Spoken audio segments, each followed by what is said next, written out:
बरेचसे असे non veg lovers आहेत, की त्यांना नॉन-व्हेज खाल्ल्याशिवाय करमतच नाही. मग काय दरवेळेस आपण चिकन, मटण, अंडी, बोंबील सुकट काही ना काही बनवतच असतो. तर आजच्या नॉन-व्हेज स्पेशलमध्ये आहे अंडा करी. तर एकदम सिंपल आणि झटपट अशी होणारी रेसिपी आहे. तुम्ही नक्की पहा आणि चॅनलला सबस्क्राईब करा.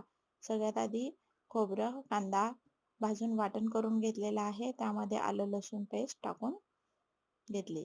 तर तेल गरम झाल्यानंतर मसाला छान असा परतून घेतला. त्यामध्ये हळद, मीठ, धने पावडर, चिकन मसाला आणि कोथिंबीर टाकून मसाला परतून घ्यायचा आहे. बघा थोडंसं पाणी टाकून मसाला परतून घेतला आहे. तोपर्यंत इथं पाणी गरम करायला ठेवलं होतं आणि गरम पाणी टाकायचं आहे. यामुळे तरी खूप छान येते आणि यामध्ये बॉईल केलेली अंडी टाकून घेतली. मस्त अशी अंडा करी तयार आहे. तुम्ही सबस्क्राईब करा.